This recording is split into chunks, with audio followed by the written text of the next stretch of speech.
Everybody, welcome Mikko.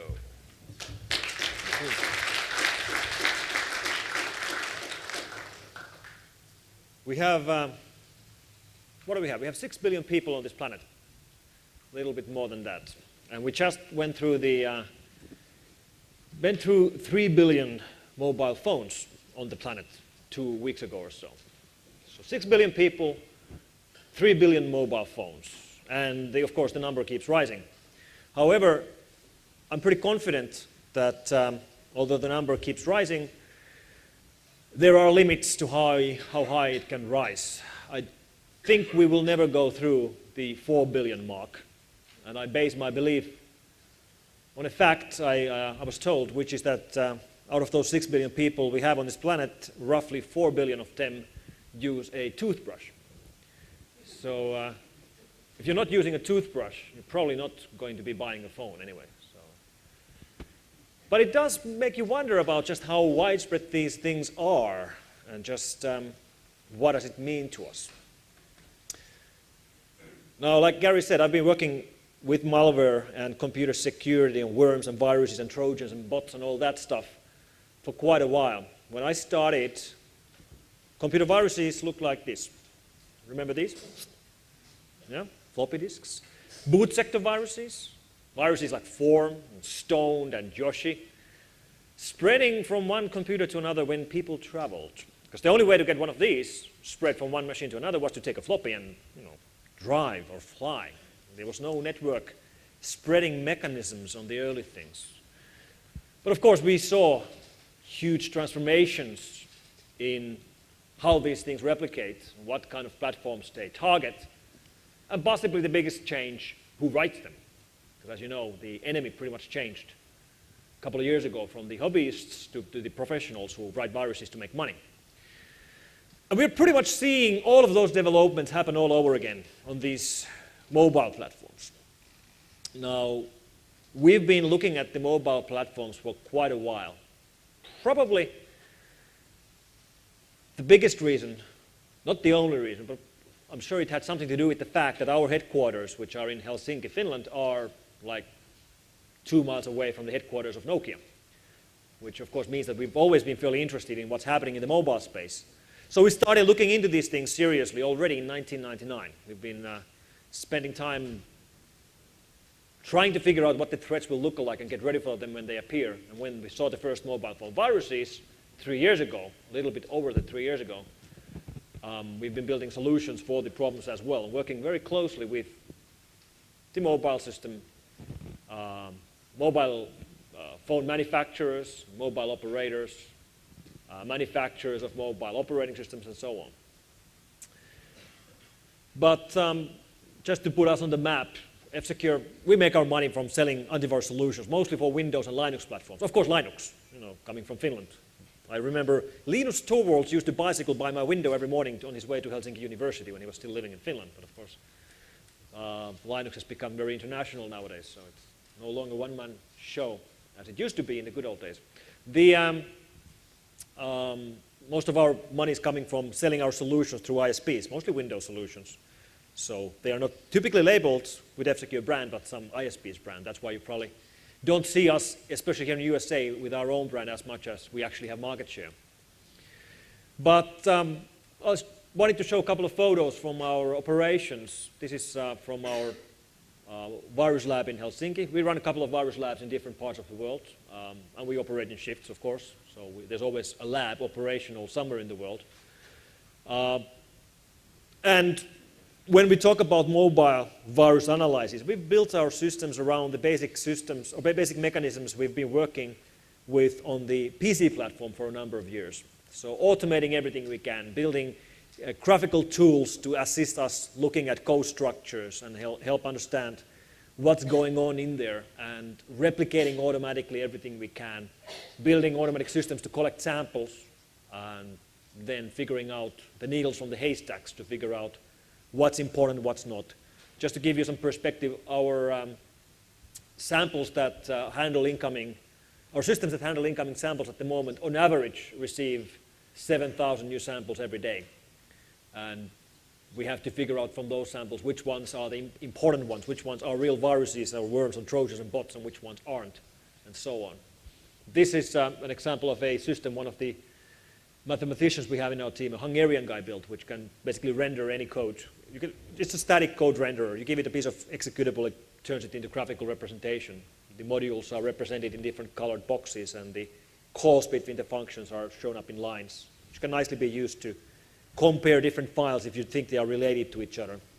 Or let me show you another neat thing we've developed, which should be over here. A thing we call F-Secure CSI for crime scene investigation, where you basically run a file on a system. It can be a real system or a virtual machine.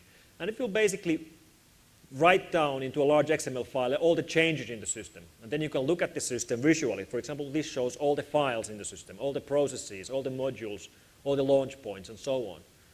And for example, when we look at the files, you see those small slices here. If you look carefully, you see that every one of them has a file name next to it. So each of these slices represents one file in the system, and you can see where that file is linked to. And the interesting parts are the red ones. Those are the ones that weren't on the system when the machine was clean. So for example, here we have process ID 1244. And if I click on it, we'll see where this process ID is linked to. It's linked to all the modules we have in memory. But only one of those modules is a new module which wasn't in there originally. And that's linked to one single file. And that's a file called $xp.exe, which is in your system 32-bit folder. Well, this is a Windows example, but we can use the same kind of technologies on any platform that we work with. This heavily assists us in actually getting the code analyzed, in as short time as possible. Because our main enemy isn't really the virus writers. Our main enemy isn't really Symantec and McAfee and Trend. Our main enemy is time. It's always a rush to find the new samples and figure out what they do and come up with the solutions. So what does this mean when we move to new platforms? I think the biggest change from us, from our point of view, was that when you start to work with mobile malware, they have new vectors to spread. I remember in 2003, 2004, before we saw the very first mobile phone viruses, we were of course having discussions with the guys in the lab about what it's going to be like. What will the first mobile phone viruses look like and how will they be replicating? And I was betting that the first ones will be Windows mobile malware. Basically, somebody takes an existing source code of Bagel or Sasser or any of the gazillion Windows viruses which spread over email and have their source code out there. Takes the source code and ports it from Win32 to Windows Mobile, which is fairly easy to do. In fact, you can download guides from Microsoft.com in just exactly how to port any Win32 source code to the Windows Mobile platform. So I was expecting that somebody does that, which would mean that the first mobile phone viruses would be Windows Mobile-based viruses, which would use email to replicate, mobile email. Well, I was wrong, because when we actually saw the first mobile phone viruses, they weren't on Windows Mobile platform at all. They were on Symbian, and they weren't using email to spread. We actually haven't seen an email-prone mobile virus even today, not a single one. Instead, they were using totally new vectors of spreading, like Bluetooth. We had never seen Bluetooth viruses before. So think about that. Bluetooth-based replication. That means it spreads over radio waves to a unit, another Bluetooth unit, another Bluetooth handset, which is close to you, within 20, 30 feet from the device. Hops over the air, which means if you want to play around with malware like this, you can't do it in normal office environment because the goddamn thing will escape. It will go through the wall, go through the ceiling, hit some sales guy's phone and escape. So we can't do it. So we built these RF labs. We have two of these labs which have copper aluminum lining in the walls, and you shut down the door. It's a basic Faraday cage, shielded up to 35 gigahertz. So when you shut down the door, it's shielded, and the rules are as long as you have an analyst in there working with a mobile sample, no one else is allowed to open the door, because if you open the door, it might just escape and get out, which is something we don't want. I actually remember when we built the first of these, we had a discussion with the guys in the lab about, okay, what if there's one of us in there and something really urgent is happening, and we have to get to the guy, and of course we can't open the door, we can't call the guy. Obviously his phone won't work when he's in there because there's no carriage or it shields all the connections. And we started discussing about how can we do this. So we can have an internet connection in there. There's a shielded line we can take in there. So we could have a Skype on a laptop, so we could call the guy using VoIP. Or we could have a lamp in there and a switch outside, which we could just switch on, come out, lamp. But then one of the guys said, why don't we just, knock on the door? Right. Never thought of that. That's what we do nowadays, so it works fine. Yeah. Bunch of geeks trying to figure out how to solve the problem. The amount of mobile phone malware has been going up since we saw the very first ones 3 years ago. But we're still seeing, the problems are still obviously much, much smaller than what we're seeing on the PC side. I wanted to give you just a quick glimpse into the systems that we're working with when we are actually handling mobile phone malware. Let me open up a VPN tunnel to our system so I can actually show you what it looks like when we are handling cases. So I have here a VPN tunnel to our main internal system that we use, our main sample repository. Right here, this shows how many samples we have in our repository at the moment. That's 5.1 million unique sample files in the system. And if you just look at the latest incoming samples, should give you some sort of a idea about the rate of stuff that's coming in right now. That's the latest sample we've seen right here. Arrived, the time zones here are Finnish time, so in Finland it's 9:13 in the evening. And if you scroll down, that appeared, this sample came 3 minutes ago, this sample came 4 minutes ago, this sample came 10 minutes ago. So all this one screenful here is what we've received over the last 10 minutes. But vast majority of them, as you can see from here, are Windows stuff, MS-DOS executables, or so on. But if you look at just Symbian-based stuff, just files that arrive in files with the extension SIS, which is the Symbian installation file, we have right now 2,400 samples. So out of the 5 million samples we have, and that's all the samples we've collected since 1980s, we have 2,400 samples of mobile malware so far. Should give you some idea about the size of the problem and when you compare these platforms to each other. So,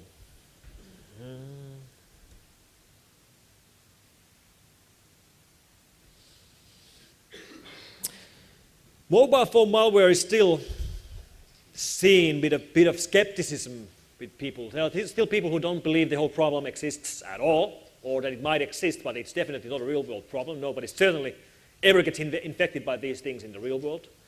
No, it's just antivirus companies trying to sell a solution for a problem which doesn't exist.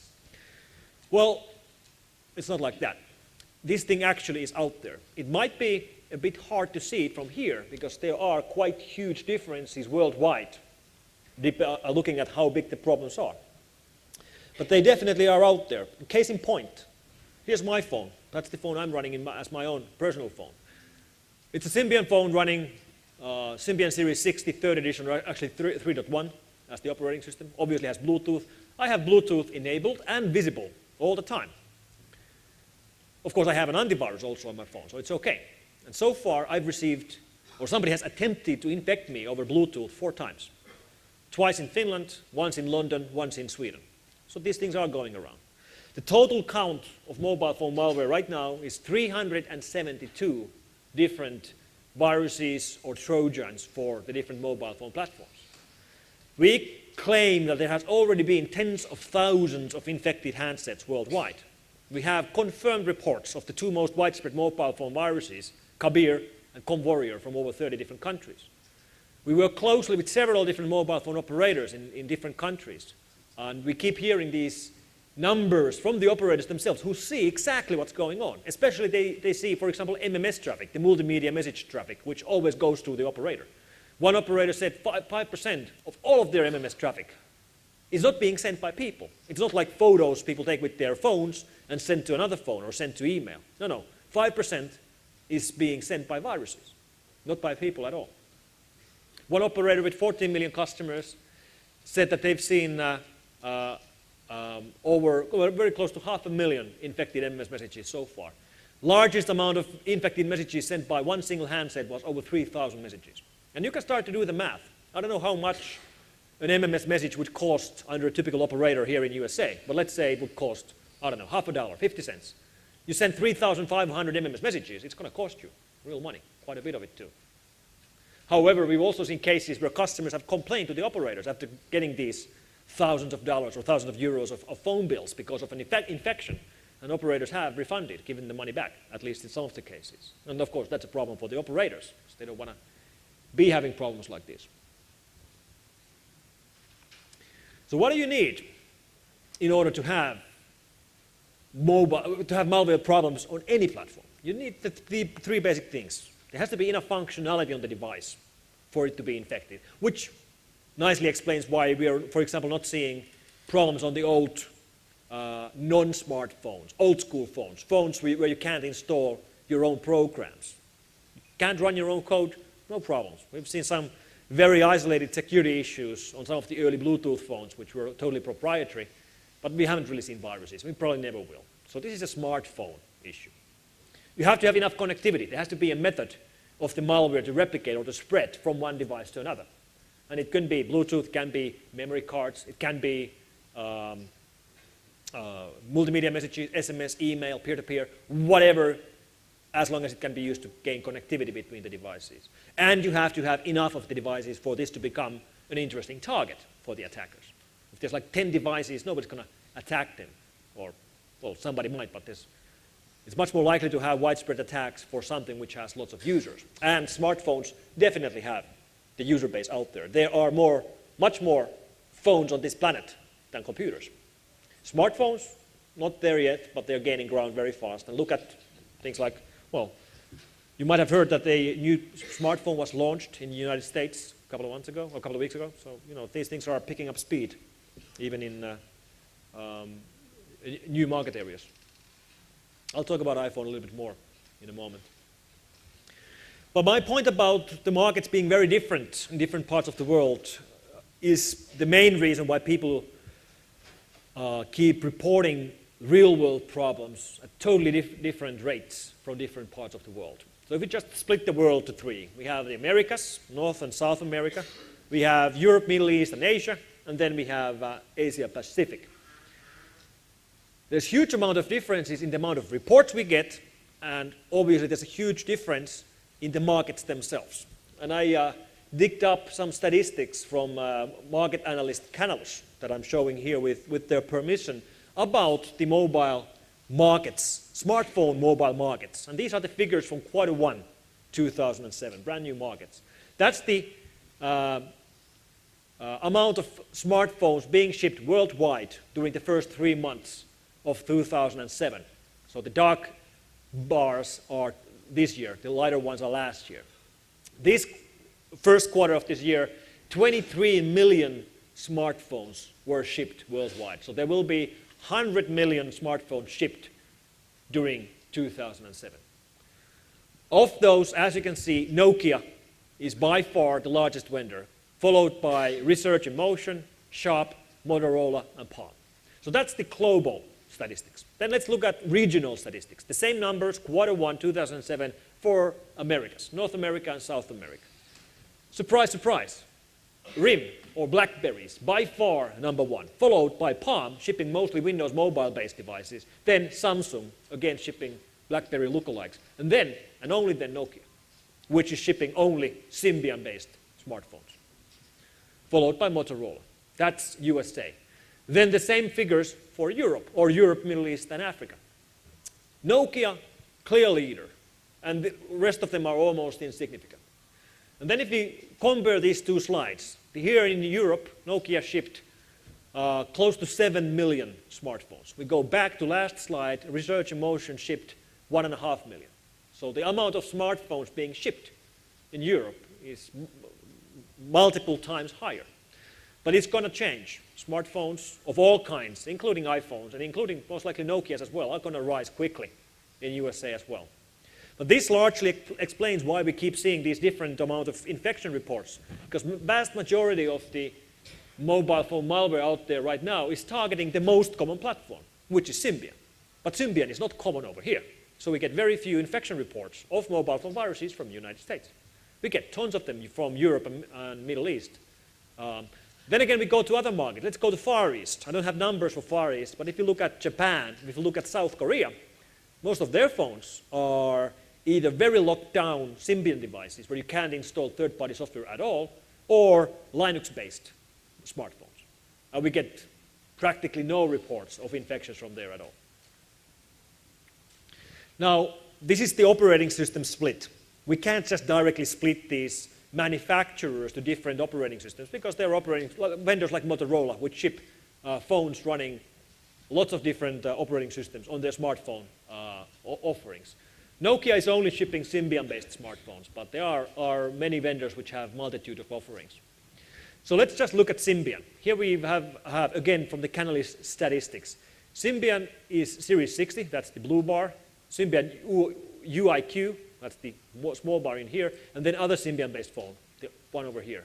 So Symbian-based phones have like 80% or more than 80% market share of the global smartphone market.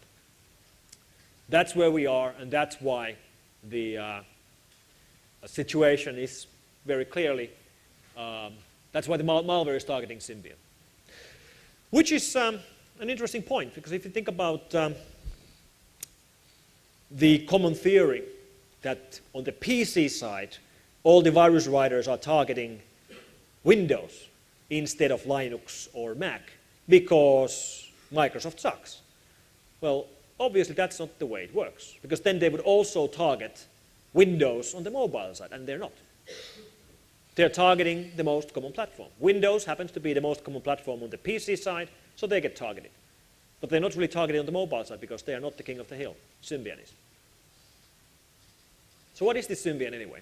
For those of you who might remember a company called Psion. Psion, which was shipping PDAs. I used to have a Psion Revo in the late 1990s, an excellent PDA. Wasn't a phone, just a PDA. That got merged into a new company called Symbian, which is nowadays owned by Psion, by Nokia, by Ericsson, by, I believe, Motorola, and Samsung own small slots. So it's a combination of the big players owning the operating system manufacturer and creating smartphone operating systems. One more piece of statistics I want to show to you, which is, I think, very interesting, although probably not directly relevant to the mobile things. But I was looking at the internet figures today. The internet was invented over here in USA. And of course, USA has been the leader in all the innovation, and of the most popular websites and everything has been coming from here. But things are changing. Of course, Europe, if you just compare Europe and USA, Europe has more people than USA. Europe's combined budget is larger than USA. So it's just logical that Europe has more internet users than USA, and we do now. But we've been bypassed by Asia, mostly China. So there are now far more users online from Asia than from Europe or from USA.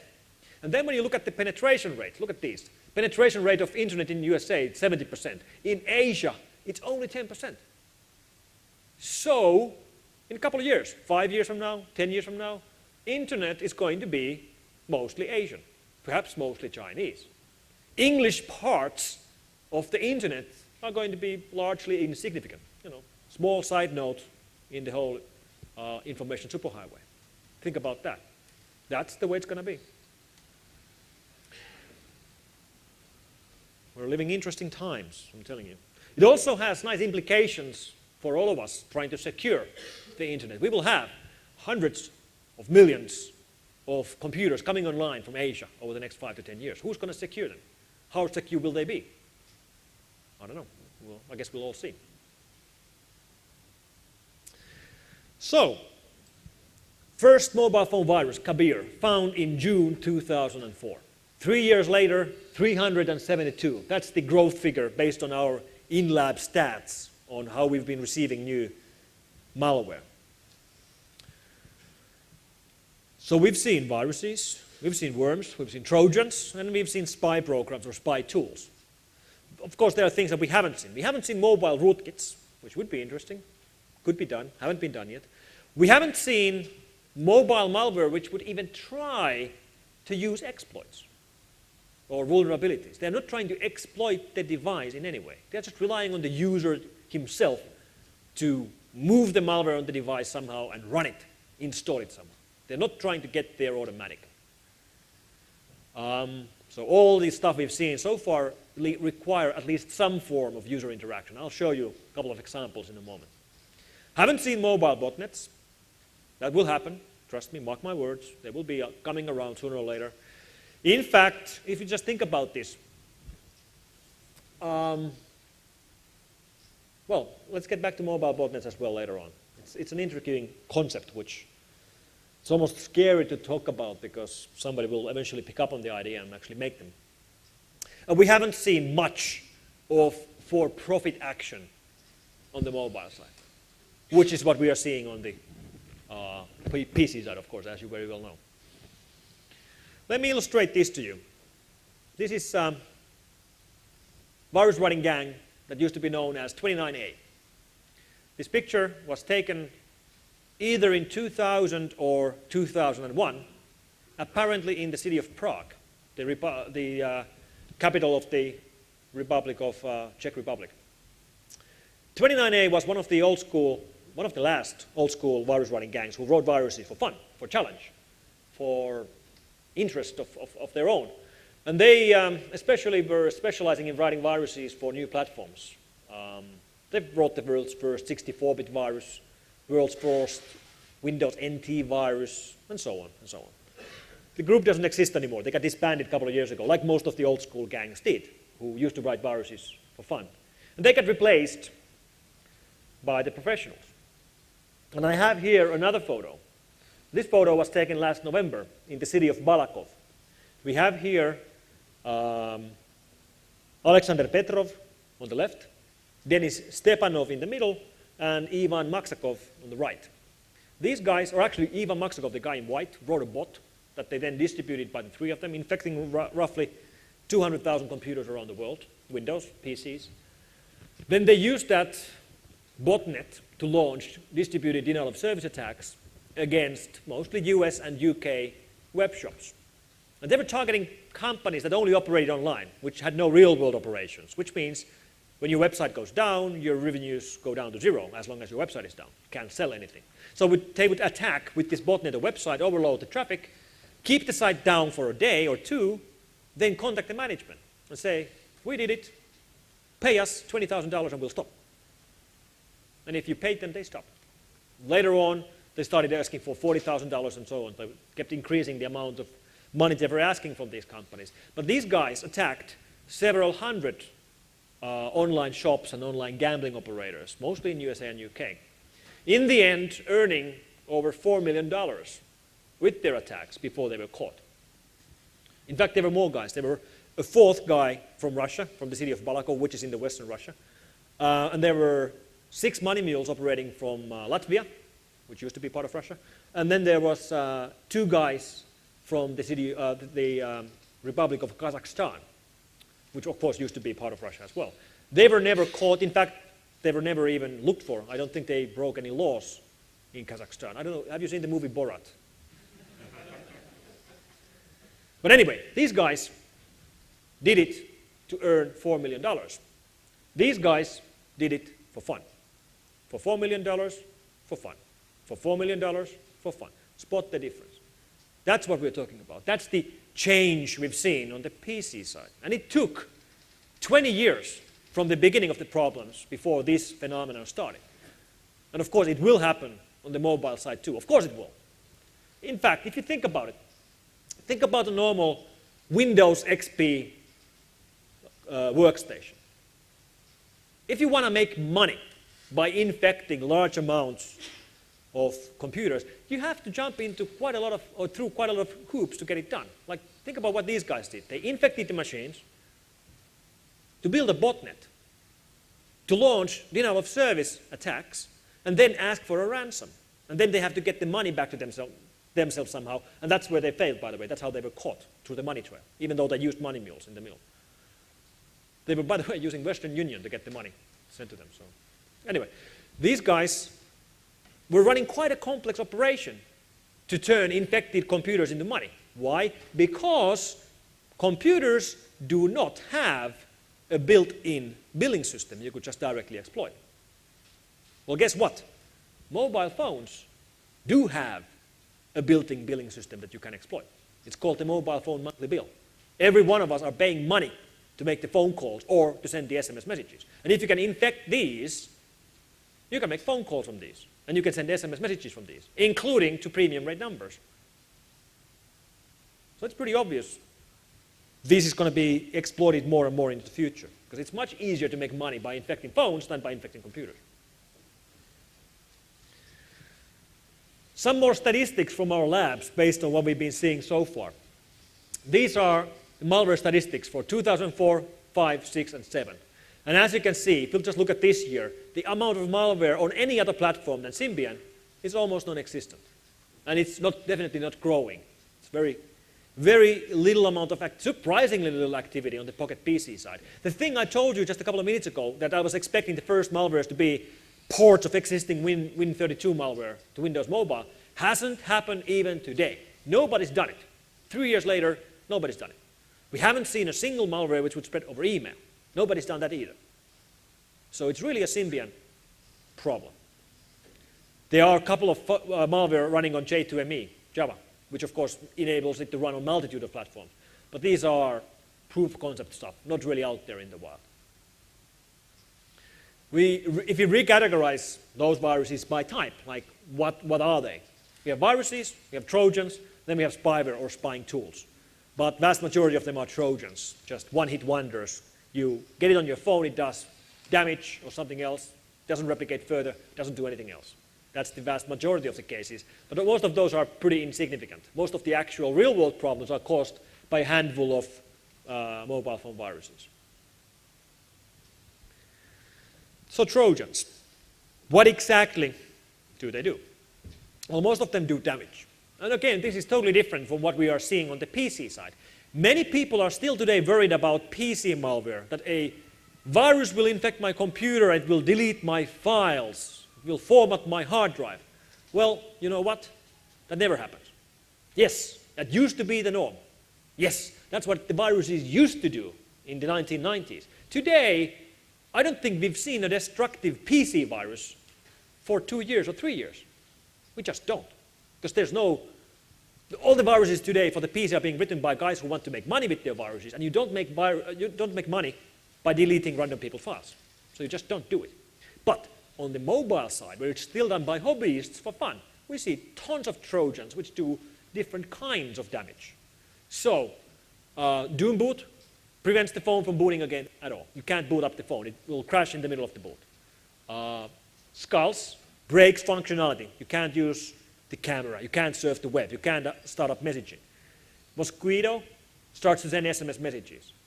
BB Stealer steals private information from your phone and sends it to any random recipient who's in your Bluetooth range, which is nice. Card block. The cards on these things, memory cards. Where do I have a memory card? The flash cards that are shipping in phones today, almost all of them support a hardware function where you can set up a PIN code to protect the card. There's the BB Stealer sets a random PIN code to your card, a 4-digit PIN code, and you don't know what it is, which means you can't write to the card anymore, which is fairly nasty. And there's no logic. The guys who wrote this don't benefit out of this in any way, just the random damage, basically making your memory cards unusable. Some of them delete email, delete the phone book, delete the SMS message history, and other critical information. However, I also want to make a note right here. Although some of these things are really destructive and really prevent the usage of the phone, or even prevent the phone from starting up, we haven't seen anything that we would have been unable to recover from. Yes, you might lose the data, but we will be able to make the phone operational again. If you are hit by a mobile phone virus and you take it to the local repair shop, they will typically just high-level format or low-level format the device, which means you lose all the data on the phone. If it's a normal mobile phone virus, we can help you or provide you with tools to clean up the phone and have everything, all of your data saved. If it's a destructive Trojan, you've lost your data unless you have a backup, but at least we can assist you in getting the phone back up and running. The way we can boot up phones which won't boot up is that we can send you an ISO image of a memory card which you'll prepare on a computer and then boot the phone from the memory card, which can be done on these Symbian phones. You can boot it up enough to clean up the device so you can boot it up from the device itself and then start from there. Sort of like recovering old DOS computers, the way it used to be, booting up floppies and getting rid of the viruses. Then when we look at the infection vectors, how does the malware actually get to the device? User download by far is the most common one, but if you just look at the numbers. But then again, in the real world, when people come to us and have problems with their phones, it's almost always Bluetooth was the vector. That seems to be the most typical way of getting infected in the real world. So when we sort the infection vectors by the how common they are, Bluetooth is by far the most common way of getting infected. Then it's multimedia messages, then it's user downloads, and then it's the swapping of memory cards. So these are the only vectors we've seen so far in the real world. There are other vectors. Email, like I said earlier, SMS. We haven't seen SMS viruses yet. It would be trivial to do viruses that spread over SMS. Simplest way I could think of to do it would be that your infected phone would send an SMS message to everybody in your phone book, and the message would be, "Hi, Bob, it's me, Mikko. Check out this cool program." And then there's a link, normal web link, to an installation file. And your friends who know you would follow the link, okay, download something, and they would install it. And that would, of course, be the malware, which would then send the same message from their phone. Hasn't been done. Simplest thing in the world. So who writes these things? Just like on the PC side, for the vast majority, we don't know. For the ones that we do know, there's a couple of individuals in Europe, a couple of them in South America. Actually, we know of one mobile phone virus writer operating from Sao Paulo. And then a bunch of them from Asia, places like India, Malaysia, Philippines, Indonesia, and China. Then when we look where most of the reports to us are coming from, it's either mainland Europe or Southeast Asia. With some other hotspots, like some of the Arab countries, Saudi Arabia, United Arab Emirates, South Africa seems to be a hotspot for some reason. But those are the large geographical areas where most of the actual real-world infection reports are coming to us from. So why exactly is Symbian, especially Symbian Series 60 second edition, being targeted? It's being targeted because it is the king of the hill. It is very easy to program. You can download SDKs and style guides on how to do this. But I think the most important reason is that there's so much existing source code out there showing you how to do it. So this phenomenon feeds on itself. There's lots of Symbian malware because there's lots of Symbian malware. Most of these things are just modified variants of earlier Symbian viruses, which can be nicely seen by this graph, which just groups all the known Symbian families by the amount of variants in the single family we've seen. So most of the families have at least 10 different variants. Some of them have 50, 60 different variants. So it's just hacked versions of the same code that's going around. So how come Windows Mobile? Like we said, how come it isn't targeted more? Although everybody hates Microsoft, right? But, so in many ways, it's a good question how it's been so free of these problems. The security features in Windows Mobile aren't that great. It definitely could be targeted. There actually are security features in there. They haven't really been sitting on their hands either. But for example, Symbian Series 60 3rd edition devices definitely have much more built-in security than Windows Mobile. But I guess this is some sort of mystery. There hasn't really been interest into these devices.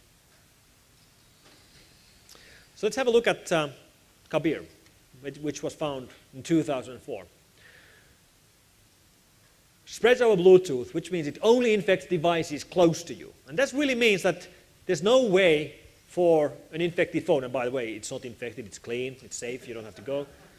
An infected phone will only be able to infect devices close by. There's no way to beam Kabir from one phone from here to Europe. No way. You have to board a plane and fly to Europe. That's the only way it will spread. Just like floppy disk-based viruses, you had to board a plane and fly. There's no other way to get it moving. So it's sort of like flu. It spreads when people travel. It didn't break the security model of the operating system in any way. It didn't break the security model of Bluetooth in any way. It just relied on the user of running it. So what exactly does it look like when this happens? I have here a couple of photos. It will illustrate itself to you a series of on-screen messages. When a phone is targeted by another phone that's infected by Kabir, it will first ask the user with an on-screen message, receive message via Bluetooth from, and then it shows the name of the sending phone. In this case, the name of the sending phone is Nokia 3650. And the question is yes or no. If you answer yes, then it will ask you another question, install Caribe, yes or no. If you answer yes, it will ask you, or actually give you a warning. Installation security warning, unable to verify supplier. Continue anyway, yes or no. And if you stupidly click yes, then you will be infected by the virus, and now your phone will be beaming it all over the place. So you would think that in the real world, this will never happen. Like, nobody's going to do that, right? Turns out they do. And turns out they're not just that stupid as it looks like, because that's what it looks like in theory. Then let me show you a video which shows it live. And it looks quite different. What we have here are two phones. On the right, we have a phone running the, which we are now infecting manually with Kabir. This has all been videotaped in one of our RF labs, so there's no other phones in the lab. The virus can't see the phones outside of the lab. There's nowhere else it can replicate except to the phone here on the left side. And you can imagine that the, oh, come on. You can imagine that the phone on the left side is, for example, it's your phone. It's in your pocket. And you walk into a place where there's lots of other people. You walk into a bar to have a beer. And there's someone else in the bar which has an infected phone in his pocket.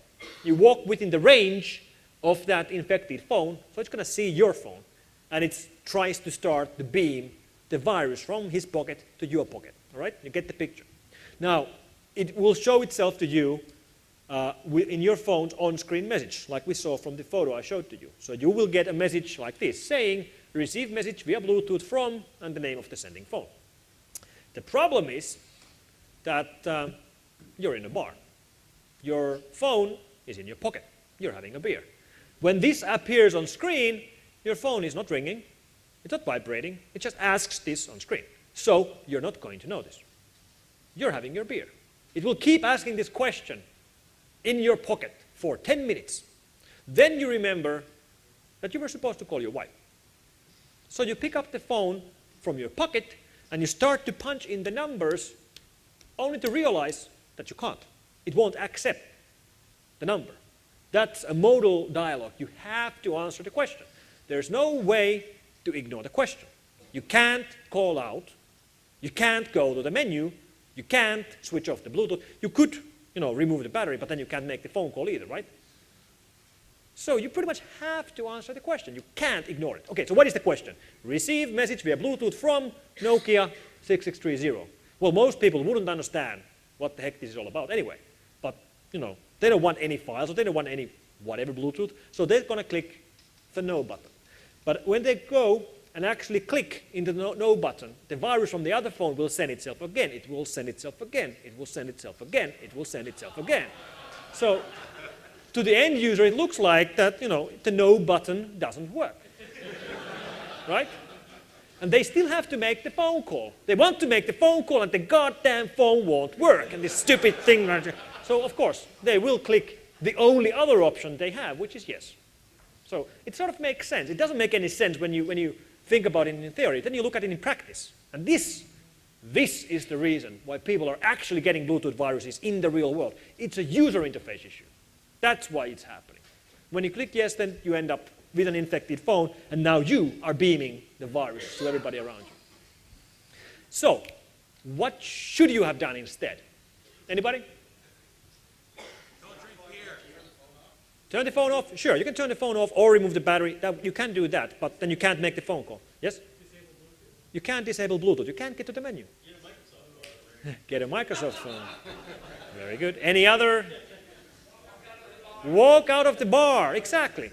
Just walk away from the Bluetooth range, and the message will magically disappear. It will just suddenly go away, and then you can use the phone. Fine. You can go to the menu, put Bluetooth into hidden mode, turn it off, make your phone call, whatever you want. But of course, it's not logical for the normal people on the street. Think about it. I got this weird message on my screen, so I'm going to walk away. Like, What if the message says, will you walk away? I don't know. That's a good point. So, Kabir has been around for 3 years, and it's still spreading in the wild today. We are still getting reports from this stupid old thing from pretty much all over the world. So, I think it will continue to spread until we get the operating system and the devices replaced with newer things, because it doesn't really work on any other device except Symbian Series 60 second edition devices, which were very popular 2 years ago, but are getting now old. Now, Bluetooth viruses spread especially well when you connect lots of people from all over the place to one single room, like here, and have them within the same Bluetooth range. And then after whatever happening it is, like USENIX Security, the people go home, back to their countries and back to their own states. Just like any other diseases spread. And we've seen this happening in mass happenings. For example, in the 10th World Track and Field Championships, we saw fairly large outbreaks at the stadium because people were too close to each other and having smartphones in their pockets. We were doing some testing. We built this Bluetooth honeypot, or actually a prototype of a Bluetooth honeypot, which is basically a this sized box running an ARM processor with 3 Bluetooth class 2 long-range radios, which well, basically search the area, and they lie when you connect to these radios. One of them claims to be a Symbian phone, one of them claims to be a Windows mobile phone, one of them claims to be a Windows laptop.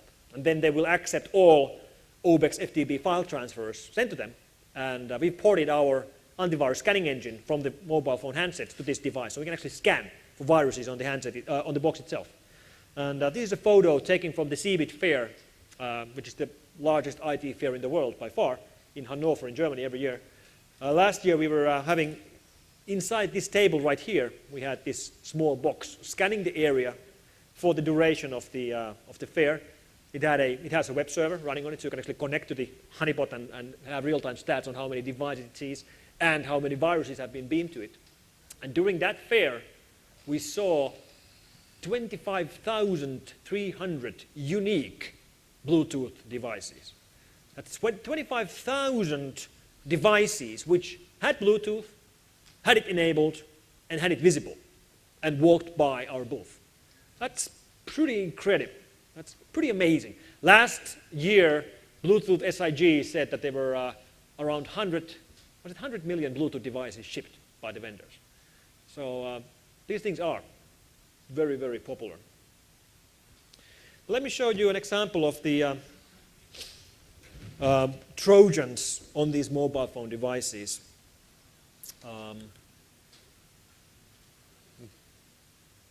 Using VLC to connect to my video camera right over here.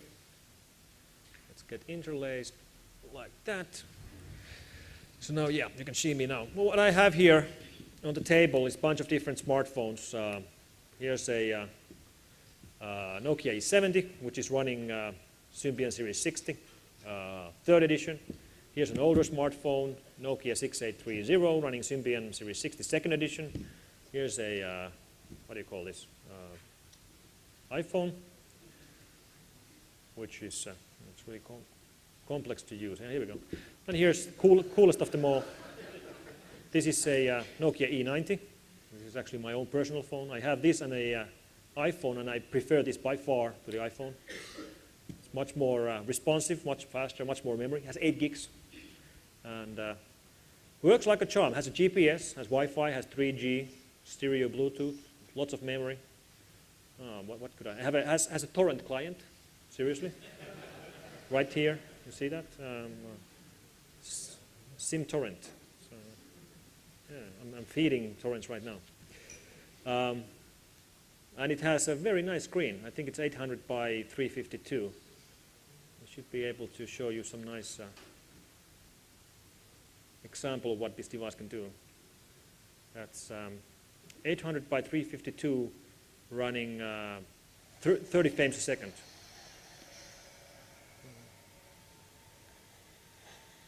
It's pretty nice quality.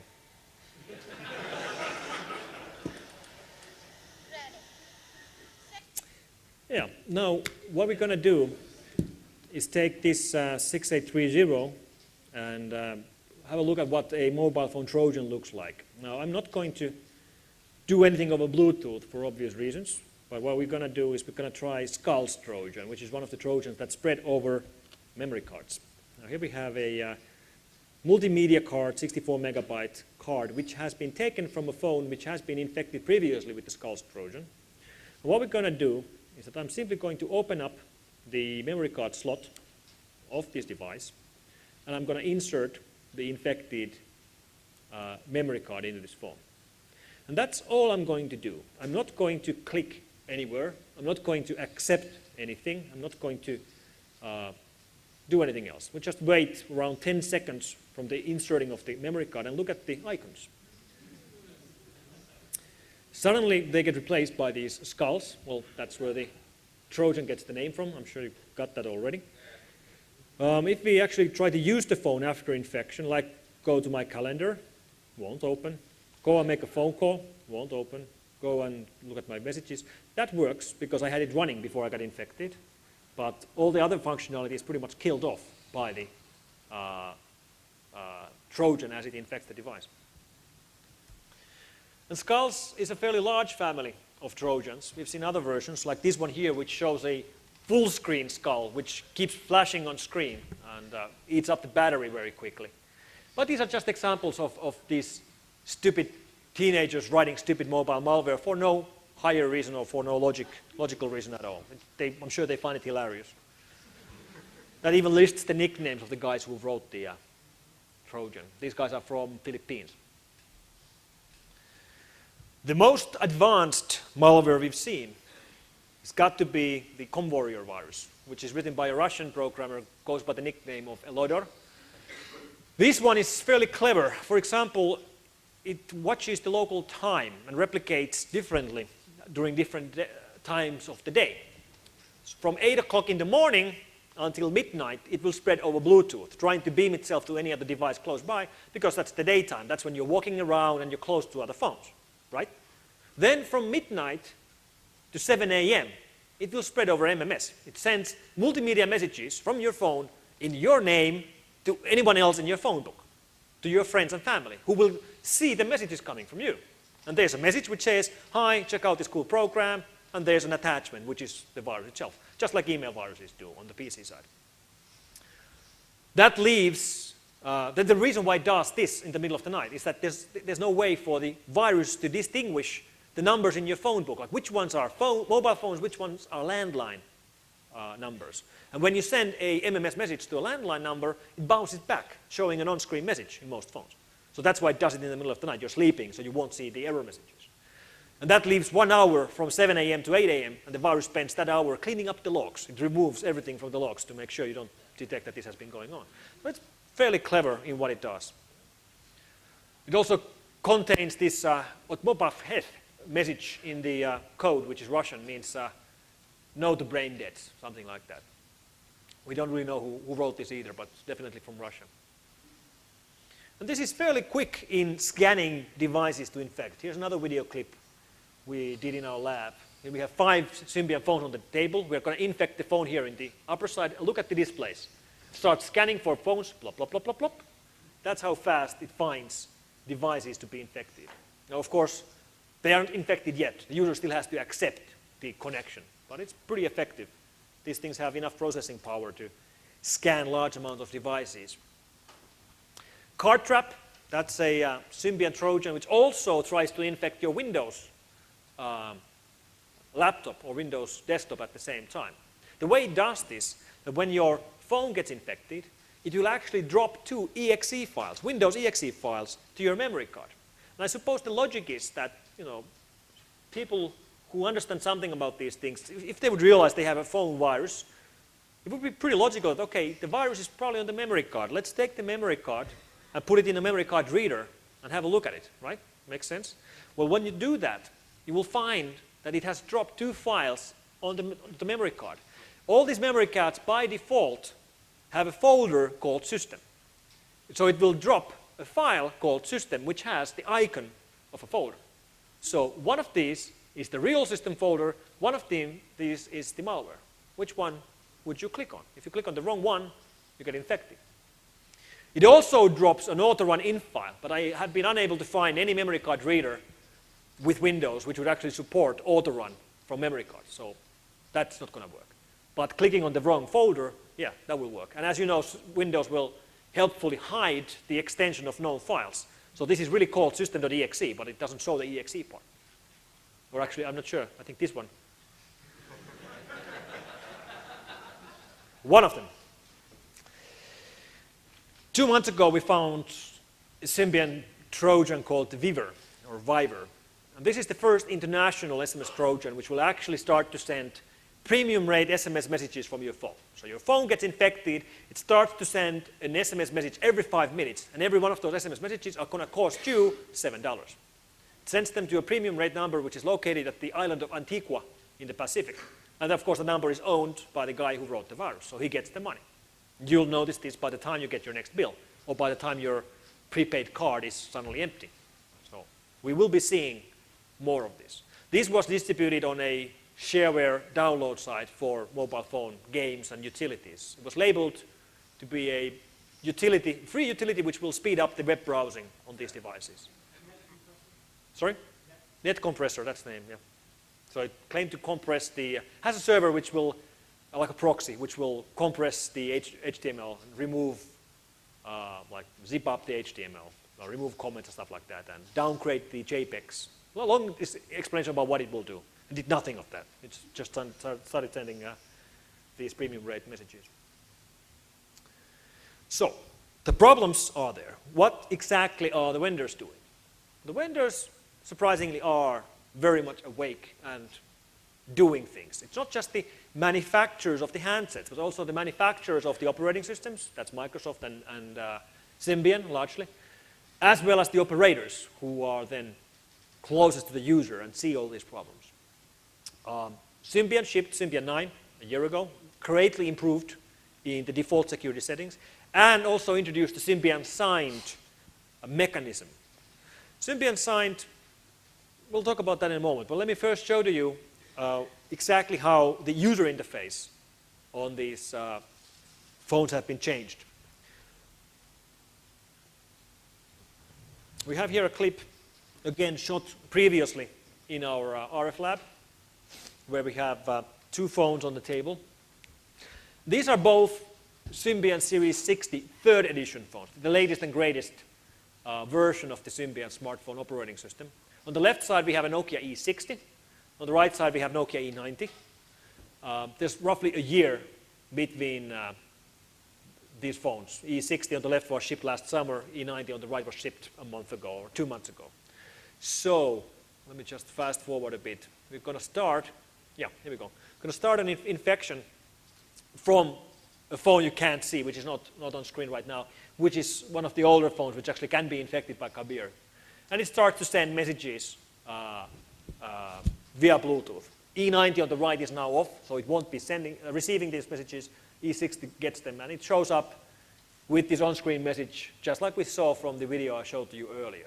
And again, receive message via Bluetooth from Nokia 6630, yes or no. And when the user makes the decision to click the no button, we'll just see how it goes on this E60 phone, Series 60 phone from last summer. We click no, and it comes back like that, like that. Just can't get away from it. Looks like no doesn't work, okay?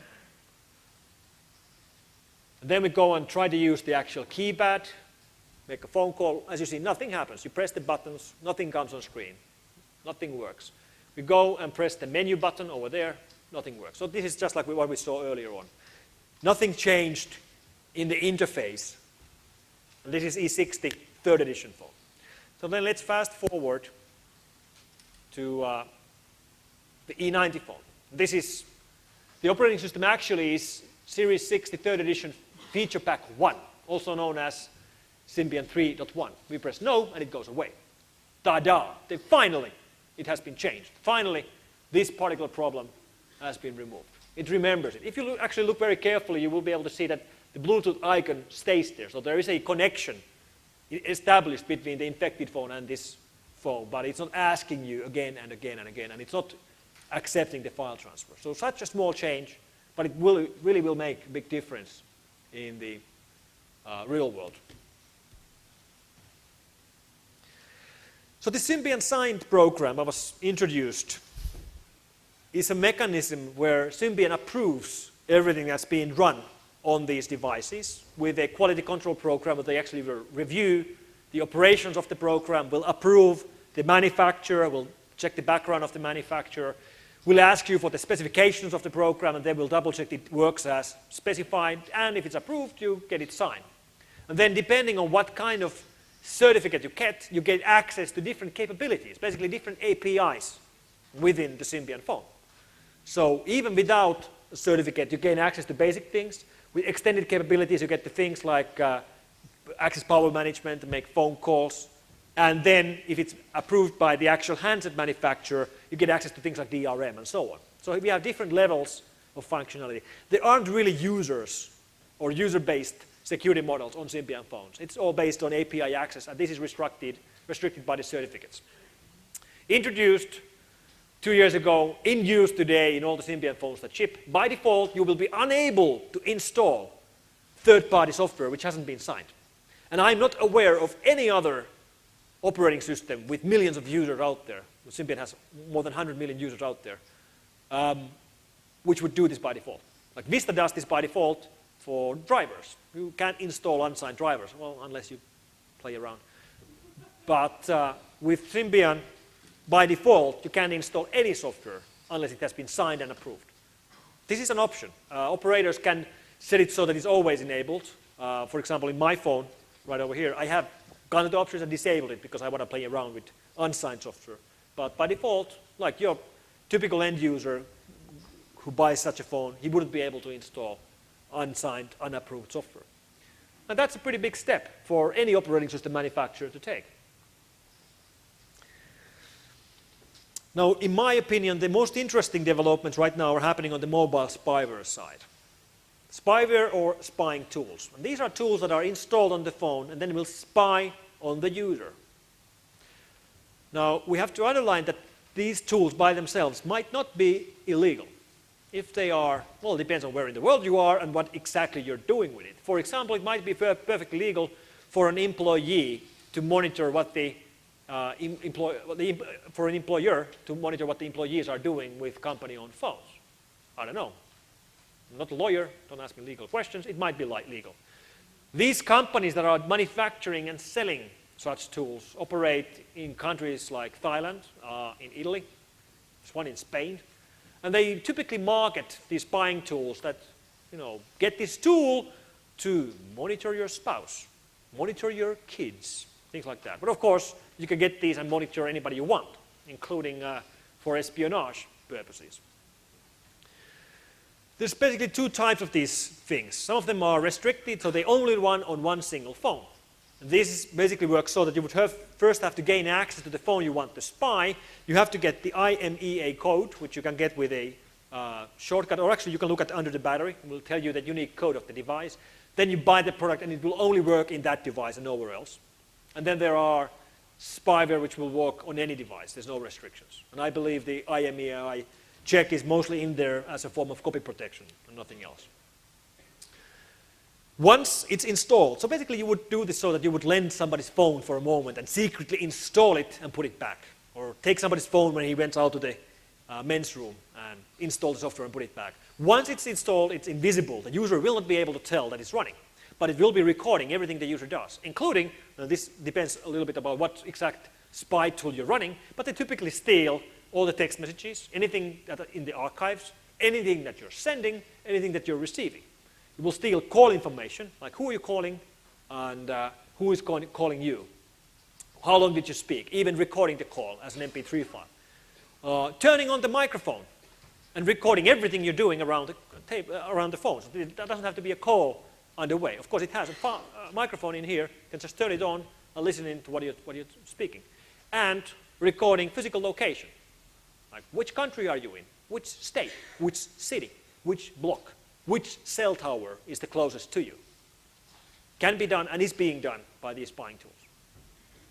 And there's, like I said, a range of vendors that are in this business. Some of them sell software, some of them sell pre-modified phones. So you just buy a full phone and replace the phone you want to spy on with the other phone, or give the phone to someone else you want to spy on. This is a screenshot from one of the vendors.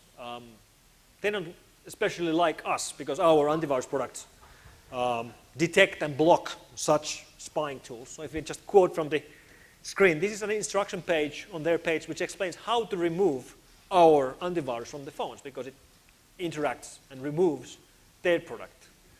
And how to remove the F-Secure malware. They call our antivirus as a malware. Follow these instructions. NeoCall, this is another one. This is the Italian vendor that's selling NeoPhone spy phone software for 200 euros. Allows the user to listen to surrounding.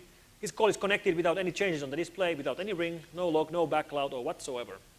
It has different modes like ghost mode and spy mode and clean logs and everything. So let me go back and show this to you live. We have here setup still going on. Hopefully everything works out with the operators. These are both now in the T-Mobile network, so it might just work. What we have here is, again, the same phone I was using earlier, or similar phone I was using earlier for the Skulls demo, Nokia 6380. This is the phone I'm going to use to initiate calls. This is a clean phone. But then we have here an infected phone. This is Nokia E70 running a spy tool. And there really is no way for the user to figure out that it has been infected. So if we actually go look at the programs on this, or install programs on this device, it's not visible here. There's nothing that will indicate to the user that there's a spy program in this device. If we look at the running processes or running programs, we have standby mode, we have the web, we have file manager, nothing else. It's running, but it's not visible to the user in any way. So let's call that phone.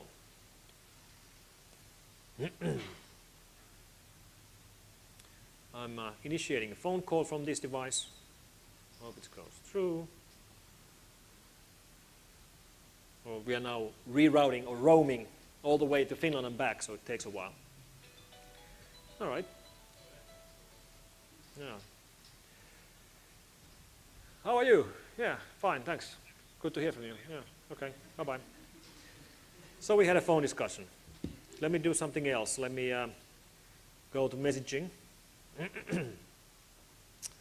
and open up a text message. So we are about to send a secret message.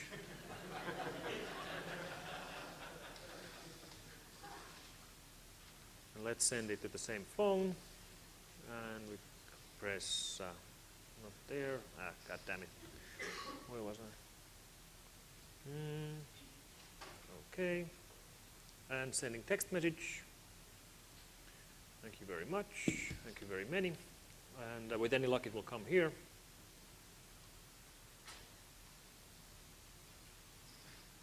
And it did. Okay. Okay, it worked fine. Then we're going to go online, the web. And we're going to access the website of the vendor behind this tool. Catch cheating spouses. Go to login. Tad, come on. Work with me. Let me shut down the VPN to use a direct connection. Might work a bit better. Here we go. What I just did is that I logged into the account that has been set up at this vendor. And this is the log view of the product. So you can see from here what's been going on lately. SMS messages and voice messages. Last SMS message today, the last voice call today, and we can click on the individual report, and it will show us who called, what time, what was the number of the Oh, this is the SMS. What was the number of the sending phone? What was the content of the SMS message? Same thing for the call. The call we just made lasted 6 seconds. It's right here, as you can see. And it also, let's go look at the history. It's also reporting the physical location. Here we have lock. This is actually, it's been turned off now. The last time I did it, we were in the network of AT&T, country code 310, which is USA, area code 310220. If you have a cell tower map, which are obtainable, you can actually figure out almost to the block, like where is the guy. So that's the kind of information that can be and is being stolen through these spying tools. That's not the only vendor. This is another vendor right over here. Has a little bit different user interface. Funnily enough, both of these vendors have had a cross-scripting bug in their websites which enabled you to not only view the data you're spying on, but any other customers. Don't tell anybody.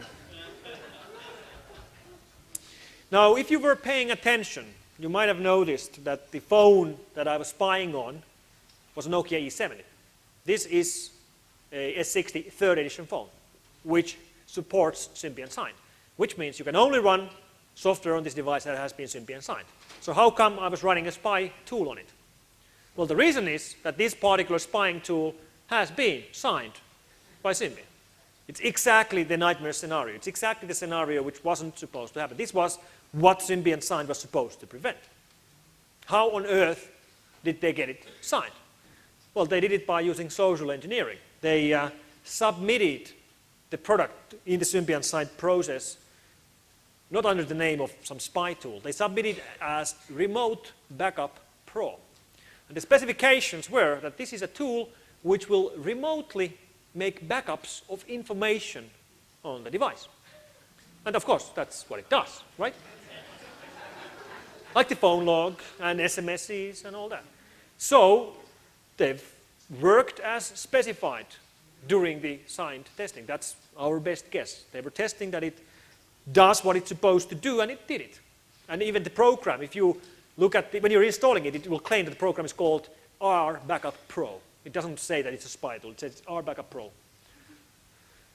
So Symbian signed actually supports revocation of certificates. We'll be seeing exactly what's going to happen with this particular case. But it's a very interesting incident. Now we're shipping a range of solutions for these products, mostly programs that run on the handset itself, providing security for the handset, including firewall features. So we have not just an antivirus, but also a firewall for these devices, which is something you start to need, because all of the phones I have here, smartphones, have a Wi-Fi functionality. And as long as you're doing GPRS connections through the operator's network, you're pretty okay. The operators have big firewalls to protect you. But when you go online to the Starbucks, that's an open hotspot, and these things have open ports. So it is something to think about in the future. We haven't seen any real-world attacks on those yet, but it's better to get ready. So we have a range of products, mostly for Symbian, different Symbian versions and different Windows mobile versions. And this is actually something you can try out for yourself. Then we have the URL right here. So if you want to see what it looks like and try it on your phone, you can just surf with your own browser in your own phone to fsecure.mobile and download a free version of our product for your phone if it's running Windows Mobile or Symbian. But let's talk a little bit about iPhone. iPhone, of course, is a little bit different from the other smartphones out there because it's closed. And the whole point, really, for most smartphones to be interesting to the customers is that they are open, so you can get third-party software for them. Here, not yet, not anyway. There's no SDK, it's hard to program because it's all undocumented, it's closed. By default, you don't even have a file manager. There's no access to the file system by default. And the most typical way of getting infected today on Symbian phones is Bluetooth. This thing has Bluetooth, but it only supports the headset profile. There's no way to transmit files, for example, between two different iPhones using Bluetooth. And never will be. There's no hardware support for it. So those are downsides from the point of view of the virus writer. Then things that will make it more likely that we will see malware for iPhone. Well, not yet, but soon it will have the user base to make it interesting. There's lots and lots of eager hackers trying to play with this thing right now. Lots of interested people trying to figure out how it works. And because it was locked down and closed and tied to AT&T, many people are trying to figure out how to break that. And also, this is the first attempt from Apple, which makes it more likely there will be bugs in there and something they forgot to do. So my educated guess would be that there's a 90% chance we will see in the near future mobile malware for iPhones. If anybody disagrees, I'd like to hear you. But that's my best guess. And since it won't be spreading over Bluetooth, probably spreading over SMS, over email, possibly using some exploits, which is something we haven't seen on any mobile phone viruses before. Here, there's so much exploit known already that it's actually quite likely we would see it with iPhones. One more thing about iPhones, which I wanted to mention, while have been testing these in our labs in Finland and trying to find holes from there and crack them and exploit them and all that, at some stage we started to think about how well will such a phone with no keyboard and full screen and metal casing will actually work in Finland during the wintertime, because it gets mighty cold during the wintertime. It goes below zero, lots of snow and all that. So we put one of these to a freezer. And, we actually have a channel on YouTube, which you can check out later on. It's youtube.com/fslabs, like F-Secure Labs, where we are having this clip. It's minus 20 Celsius right now in the freezer, and we kept it for like 40 minutes at the sub-zero temperatures before we took it out. But of course, one thing we found out right on is that when you have an iPhone, you can't use it with gloves. It doesn't feel your fingers as long as you're using gloves. So that's a downside. And of course, it gets really cold, so the metal casing, it will stick with your tongue if you touch it with your tongue, so be careful. But otherwise, it worked surprisingly well. The interface worked. One time, we couldn't get it to unlock, but most of the time it worked fine. So it survived our freezing tests. You can check the full video from YouTube if you're interested. So the future. There will be more for-profit malware. There will be more native malware for these S60 3rd edition devices. More Java malware, most likely, because that would support all the devices in one nice go. SMS worms, we discussed about the easy ways of doing those. Surprisingly, we haven't seen them yet. I think they will appear. Wi-Fi worms, yes, and not just for mobile phones, also for Windows laptops. That would be a very nasty scenario. Wi-Fi worms jumping from one Windows laptop to another just because you're too close, very nasty. And then the mobile botnets. Mobile spam, like SMS or MMS messages, advertising things, aren't really a big problem anywhere in the world. Why? Because unlike email, which you can send completely free, they always have to pay something to send an SMS or an MMS. Even if it's very cheap, you still have to pay something, which prevents you from sending them in mass scale. Like if you want to send an SMS to everybody in USA, it's going to cost you, quite a bit. You can't do it. Unless you use mobile botnets. And I could easily imagine sooner or later somebody, for example, shipping out some cool game that all the kids will download on their smartphone. And the game has a hidden functionality that in the middle of the night, it starts to send MMS Viagra ads to all the numbers in the phone book. Huh? Huh? Of course, will happen. It will nicely move the charges away from the spammers to the individual owners of the phones. It would nicely hide the real spammer, and will also nicely give a target address book, like which numbers to target. Well, the numbers that are in the phone book, right? Hasn't happened yet. Sooner or later, it's going to happen. As well as we're going to see exploits on these devices. The current situation is that most of the actual exploits are on the iPhone side, but it could happen on any of these platforms. I wrote an article about these things for Scientific American in last November, and I have a stack of those articles with me. So if any of you wants a copy of the article, come meet me after the presentation, and I should be able to give you one. I have back of those with me anyway. But if we look at the whole situation and history, because obviously mistakes were done on the PC side 25 years ago, or almost, well, PC viruses were found in 1986, so 21 years ago, when the problem started, nobody cared. For the first 10 years, nobody couldn't care less. We saw no action from the manufacturers of the operating systems or from the hardware manufacturers. And as a result, the problem got out of hand. And as a result, we today have more than 300,000 PC viruses. So if we play our cards right this time, we will not be having 300,000 mobile phone viruses in 20 years from now. And that's what we're aiming for. That's what I'm confident we will be accomplishing as well.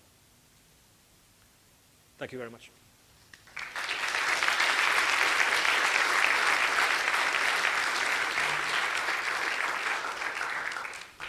Howdy.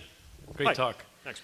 So it turns out that this code signing thing, I wonder what your opinion is about whether it would work or not. Getting a key for signing a Vista driver, for example, is pretty easy.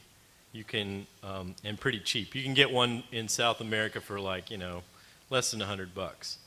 And that's because their code signing model doesn't restrict it to only Microsoft that can sign these things. But how easy is it to get a signing key for Symbian? Do you have to socially engineer them, or are these keys made available to others? And what do you think about that as a real security model? I think it's just kind of silly myself. It depends on how you do the signing. We've seen the, for example, signing model in Java, for example. You need to join your archives if you want people to be able to run them from the website. And we see spyware vendors signing their own spyware Java archives all the time. They are happy to pay $100 or whatever to get it signed, because then they can infect lots of devices, and that's not really a problem for them at all. The Symbian sign model is a bit different. It really is audited and tested by Symbian themselves, or it really is done in UK in their own labs, or it might be a subsidiary or some other company, but they do it. There's one central location where this is done. It can't be moved anywhere else. There's not necessarily money involved. If you are a freeware vendor, you can get it signed for free. It's a problem, but you only get a certificate which allows you to do simple stuff. If you want to do complex stuff, like the stuff that Malware wants to do, it's not that simple. You can't do it, which basically means that freeware stuff only gets to do the simple stuff also, which is probably also a problem. Yeah, it's obviously not foolproof. Like we saw, it's been sort of broken already or socially engineered in the real world. But still, I think it's a good idea, better than to be without it. So far, for the first year, it's been working fairly well. And the biggest risks probably were that there will be much less software available because of this restriction. But that doesn't seem to be a problem. There's enough users to make it a worthwhile market for vendors, even though you have to go through the pain of getting Symbian signed. And you have to do it every time you change your software. So if you have version 1.1, you need to have it signed again. So what's your opinion of that? I think it's it's not a final solution. I think it's better than nothing. I'm happy they did it. Yeah. Yeah, I had a related question, actually. You may have already answered it. So that mechanism, though, is totally in software. So they have a new operating system, and it comes with a key. And so they can use that software key to check this. There's no key embedded in the phone that says, this is a certificate I just got from Symbian, and it has a new signing key I'm going to use in the future. So do you know if there is any hardware involved in this at all? Probably not, because it runs on lots of different phones, Yeah, right? there actually is typically 3 different keys. There's one from built into the operating system, one is so-called Symbian signing key, and then there's one from the manufacturer, actually 4 keys, because manufacturer, like for example Nokia, can have their key on it, and then the operator, for example T-Mobile, would have their own key in there. And they can then enable different functionality in there. It's a pretty complex system, but that's the way it works. Oh, okay, so there are really hardware keys involved. Yes. Good. Excellent. Thanks. Obviously, one of the cool things with iPhone is that it has a fully functional browser in there. You didn't really address how the spread of regular, something like an Opera-based browser across multiple platforms, how an attack on that. Do you think that that's going to, again, promote more widespread attacks since it goes cross-platform? Yeah, it is a good point. For example, this phone shipped by default with Opera. This phone shipped default by Nokia's own browser, but you have a version of Opera available for this, which you have to buy. But it's a pretty good browser. They have some sort of user base out there, and there has been cross-platform Opera bugs in there. So it is plausible that somebody could use that as an attack vector. The same, of course, would go to any other third-party email clients or third-party calendars or third-party web browsers that are used to access internet content. But again, that's the theory. In the real world, we haven't seen anybody even attempt. I had a question.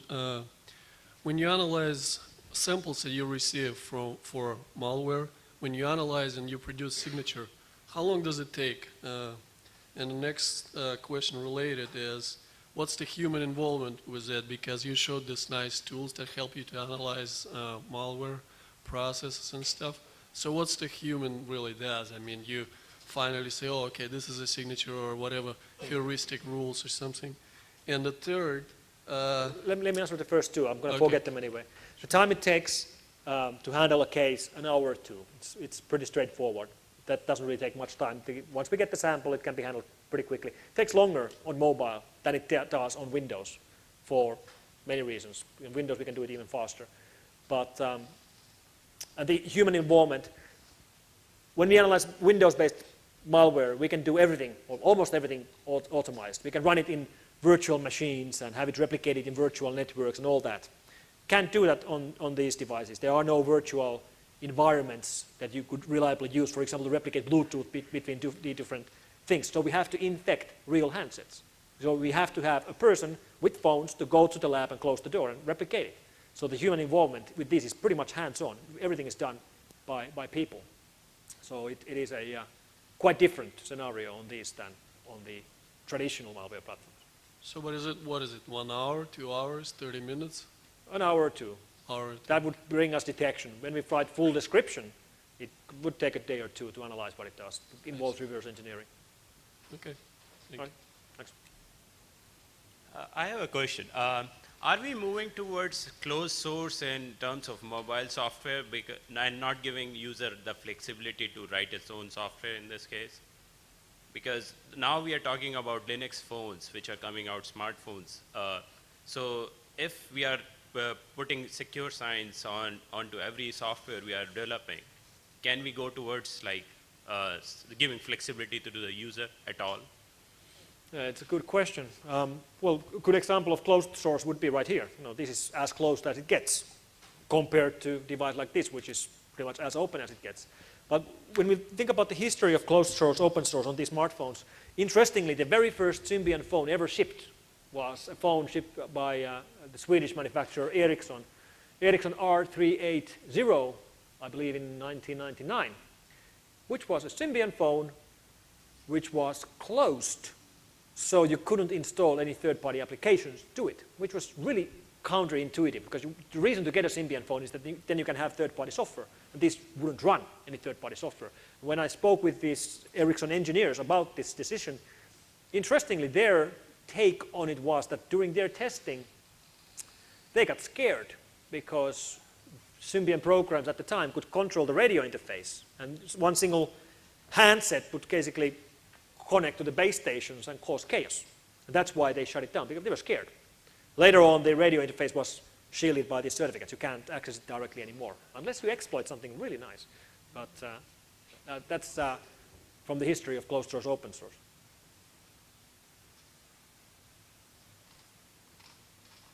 So I remember back in the 80s when the Morris worm happened. I happened to be at Indiana at the time, and Purdue was upstream from us, so they called us up and they said unplug, and we did, and then we said what? And we didn't get it, which was lucky. But at the time, there wasn't anybody to call to figure out what the hell was going on. When the first real phone virus hits, and I would argue that Keber doesn't really count, who the heck are we supposed to call? And how are we supposed to call them? AT&T. AT&T with your landline phone. I mean, we set up CERT in the 80s. I'm being silly, but there's a true question behind this. The idea behind CERT was to have somebody to call in this case. What is the equivalent of CERT for cell phones? And what happens when it's an operating system problem, say it's a Qualcomm bug on a Verizon phone, and who do you call? Verizon? Verizon doesn't make phones, do they? No. They just label them. That's right. So that's the question. Good question, isn't it? Any other questions? About the Morris worm, since I can't answer your question, let me talk about Morris worm. At the time, Finland was on the net, but we only had UUCP connections. We had no other connections, the real backbones at the time. So By the time Boris Worm was going around, we were fine. We established full TCP/IP connectivity 2 months later, so we were saved. There's no central place to call. I suppose most end users would call their operator, as they are calling today. When they have virus problems, they call their operator, which would, like T-Mobile, AT&T, whatever you have, and ask for help. And that's probably not the best place to call, but that's what they're really doing. There is no central repository, and there is no mobile cert. I think there's probably no need for one. I think it's just another computer, same problems, new platform. I don't think things really are that different. And I think you're right, we haven't seen, absolutely you are right, we haven't seen the first big real mobile phone horror story. Hopefully we never will.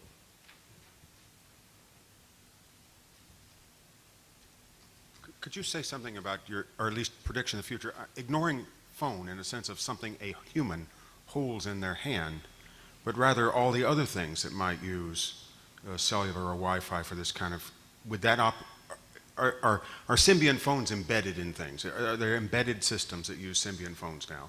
And if so, in other words, there's not a person there who might see something on a screen and think. All of a sudden it occurs to me to ask that. Well, of course, there's tons of other devices and other cellular kind of devices that are using embedded systems. Symbian isn't used much. There's some cars that have embedded Symbian phones which aren't phones. I'm not talking about hands-free systems. I'm talking about things that could call the repair center and do things directly. And then there are, for example, security cameras that are really phones, but just look like security cameras and run Symbian. But it hasn't really been a big market for Symbian apparently. But in the future it might change. I'm not sure how serious they are about that market. No. All right, last one.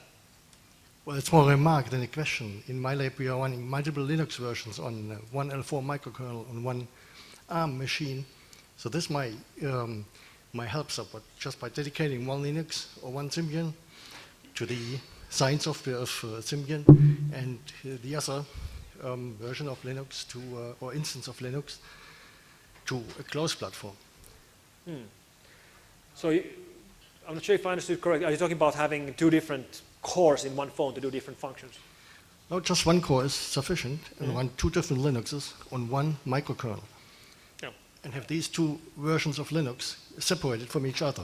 One Linux instance or one Symbian instance or whatever, just running the so-called signed software or whichever rubbish software there is, and the other version or instance of Linux or Symbian running pre-installed fixed closed software. Yep, would work. Same thing would work on computers too, and we don't see much of it done. If you can build a prototype, I'd have a look.